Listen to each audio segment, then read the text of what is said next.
Hello and welcome to Reading Workshop 101. My name is Heidi Luella and I'm the K-8 Instructional and Literacy Coach for Bensalem School District. This video will focus on the conferring part of the independent work time in Reading Workshop. Before we dive in, let's look back and see what makes Reading Workshop successful. Think of Reading Workshop as a three-legged stool. Each leg, structure, intentional instruction, and accountability is a necessary component. If one leg is not sturdy, then the entire stool will fall over, and the same goes for the workshop. The purpose of today's video is to focus on the structure leg of the three-legged stool, more specifically the structure of conferring during the independent work time. Remember, the time we spend in Reading Workshop is like a pie cut into slices. The mini lesson, that smaller piece, is meant to be from 7 to 12 minutes and has a pretty tight structure to keep it concise. Without focusing on the structure for the mini lesson, teachers may find themselves using a much longer period of time, which then takes away from the valuable work necessary in the independent time. The independent work time is the remainder of the workshop pie and where all of the practice and differentiation happens. Conferring is one tool used to deliver the differentiation. The independent work is broken down into 5 parts. Conferring and running records go hand in hand and make up only one of the moving parts of this chunk of time. During the reading workshop, there are multiple instructional tools being used. The mini lesson, that's 7 to 12 minutes in the beginning of the workshop, and conferring and small group instruction, which are 2 of the moving parts used during the independent work time. These tools are not all equal. The mini lesson is actually your weakest tool in the toolbox, which is why we don't want to spend too much time there. It steals from the independent time where there are stronger tools that can be used. Small group instruction is a much stronger tool, stronger than the mini lesson, but conferring is our strongest tool in the toolbox. Judith E. Glasser, the author of Conversational Intelligence, How Great Leaders Build Trust and Get Extraordinary Results, reminds us that positive comments and positive conversations provide a chemical high, and yet negative ones stick with us much longer. One of the reasons conferring has such a positive impact is because it allows for and creates space for positive comments and positive conversations to occur. In a world where our kids need their social and emotional needs met more than ever, conferring is the perfect place to accomplish this important work while growing readers. Conferences are about building respectful relationships. This is where I learned so much about each one of my students on a personal level. In order to build respectful relationships, we want to be sure that conferring incorporates many positive features. The first is that conferring is a conversation. It's not a checklist of what book, what page, prove to me that you're reading it. All of those items on a checklist can be answered by having a simple conversation that's respectful and not an inquisition. The conference should also focus on the person and be personal to the reader. This is the time to find ways to compliment. What is the reader already doing? What is the reader already doing well? Oftentimes, this is the time when we will discover a need that you can coach into with a specific strategy. It meets the individual reader's needs. It's a time to model and respectful conversations, and it works to build trusting relationships. There are many ways to go about a conference. We're going to take a quick peek at 3 different types of conferences. Pay attention in each one for how the teacher, Jennifer Saravallo, confers and the features of that respectful relationship that she brings into her conferring. The first is a Research, Decide, Teach conference. Pay attention to how this conference meets the individual needs and also builds that respectful relationship. Hey, Julian. So I hear you just finished this book. Yikes. Apologize. Let me move this over first. Okay, here we go. Research, Decide, Teach conference. Hey, Julian. So I hear you just finished this book. Yes. Yeah, you couldn't wait to tell me you finished. Tell me, what'd you think of it? It was good. Okay. What was some of the things you were thinking about toward the end of the book? Towards the end, Yeah. I said, I made a prediction. I said, I predict, well, there's a boys team and a girls team, and they want to see who can talk for the least amount of time. And I predicted that it would be a tie. Okay. And my prediction came true.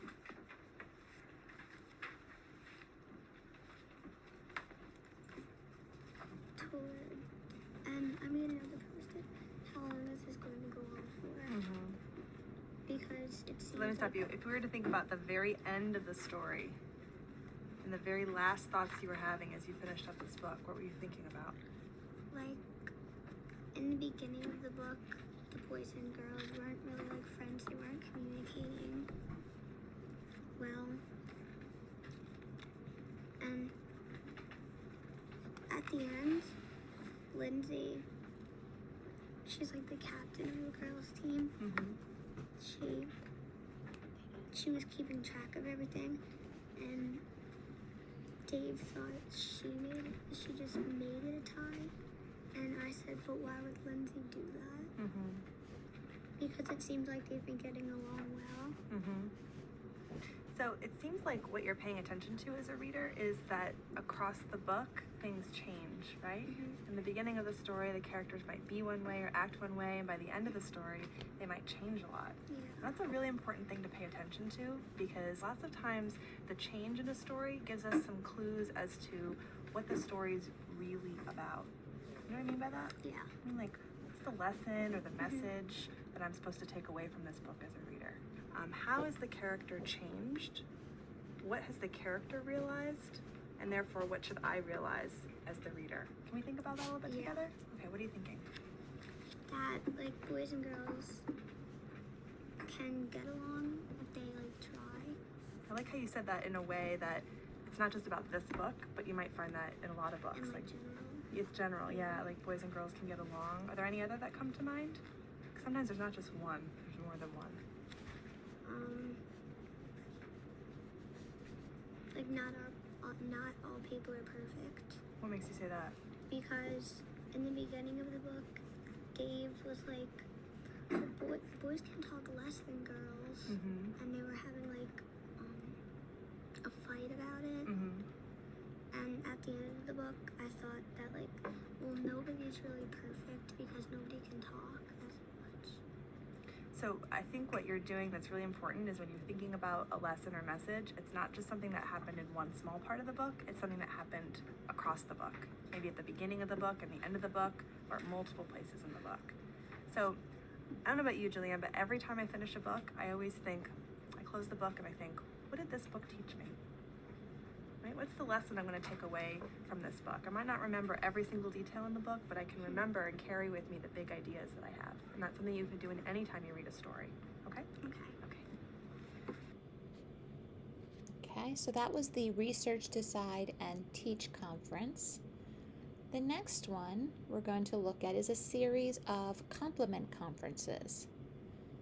Pay attention to how she does her complement conferences, but also works at building those respectful relationships.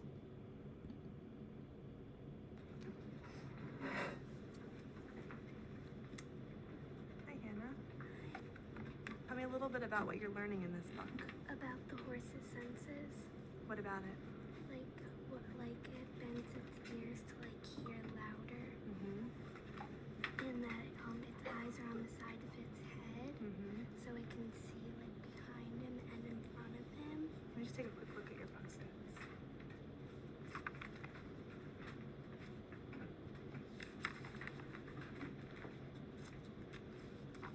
Hannah, one of the things I'm noticing about you as a reader is that on every page you read, you really try to respond to what you've read in some way.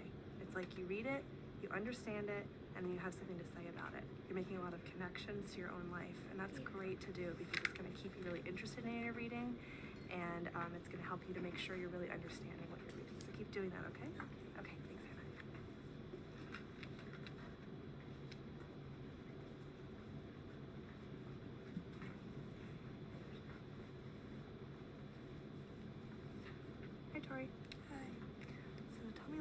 about what you're thinking in this book so far.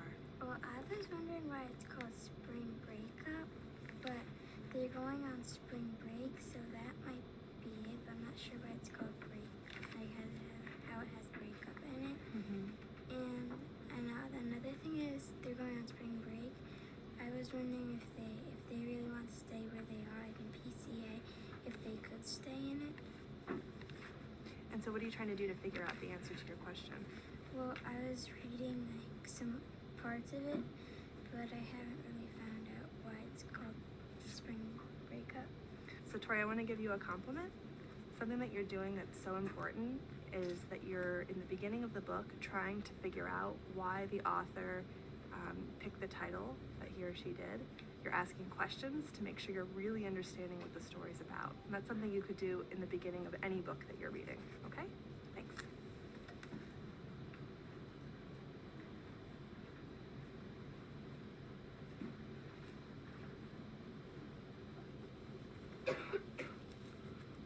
Hey, Bill.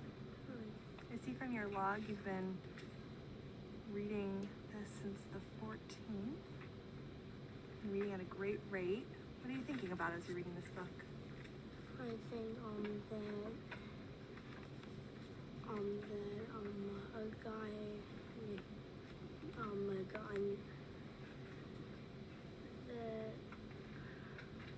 Let's look at the post-it you wrote. What are you predicting? This chapter 5 interview is about people are gonna interview the person who cleans in at the museum, and she saw the Mona Lisa pose missing. So they're gonna interview her, what she saw, what time she saw it missing. And where did this information come from? They noticed that this Mona Lisa was missing.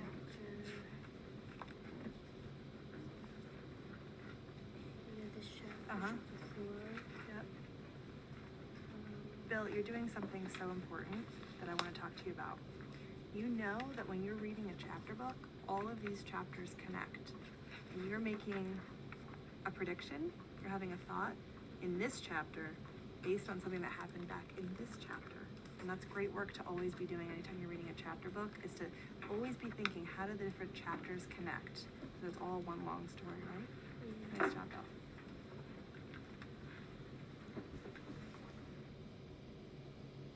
Okay, that was the compliment conference. And here is one more, which is the coaching conference. This one is a little bit different than the other two. You're going to notice that she's a little bit more prepared and knows exactly what she's going to be doing with this student. Dean. Hi. So we're going to read together today, and we're going to practice something that we've practiced before, which is trying to make your voice sound just like the character. And you picked a great book for that, because these piggy and elephant books are mostly the characters talking, right? So we can practice on every page thinking, how's my character feeling here? And then make your voice match that. Okay? Let's try it together. A big guy took my ball.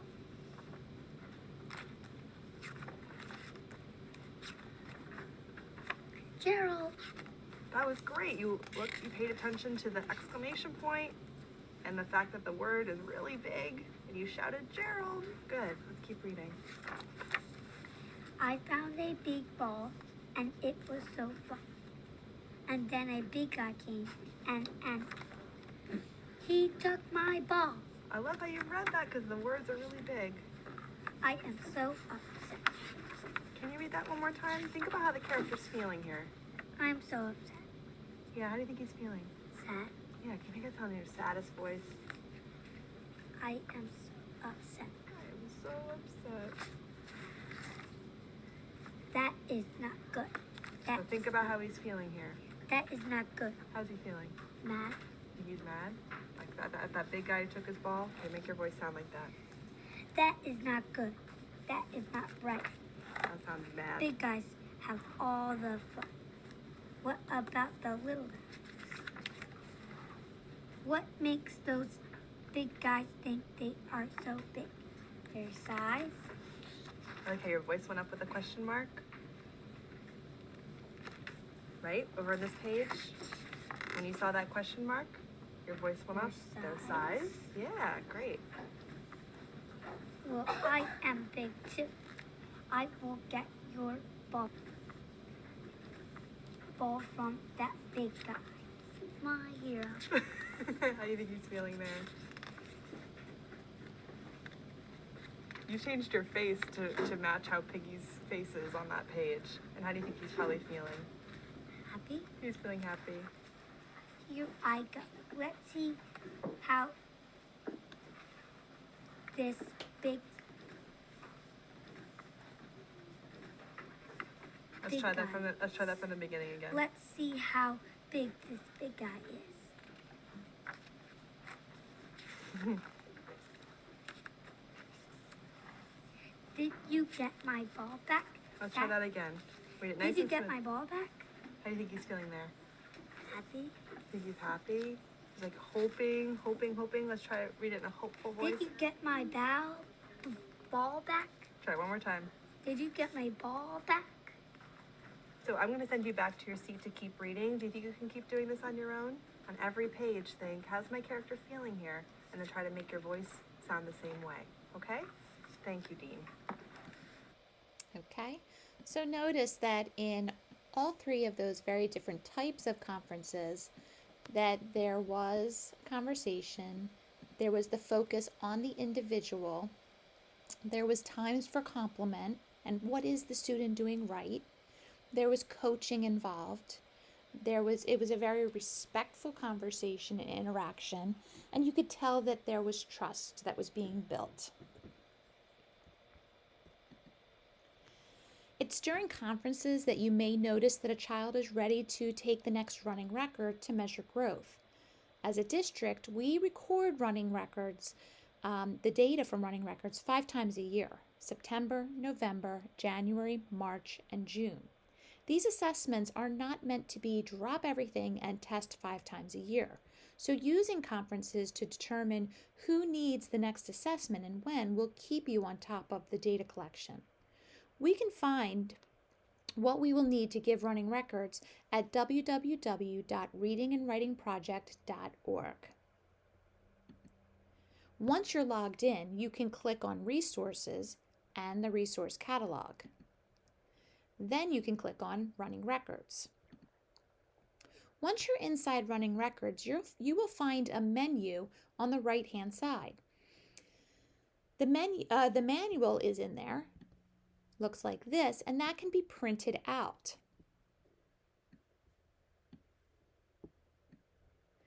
The manual can be printed out, and it can help you with how to give that running record, how to give the assessment, as well as the benchmarks. This doesn't want to move. as well as the benchmarks for those time periods during the year, which you're going to need for color coding your data charts.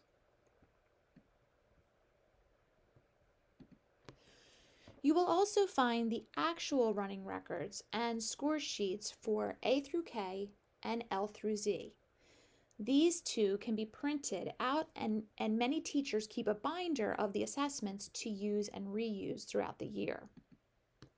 If you want to learn more about conferring, there are lots of professional books, including one written by Jennifer Saravallo. Each classroom should already have the Reading Strategies book to help find and determine strategies individuals and small groups may need to help them grow as readers from where they are. Jennifer Saravallo also has many free resources on YouTube, as well as through the Reading and Writing Strategies community on Facebook. I would highly recommend checking out all that is available on Conferring. Have a great day.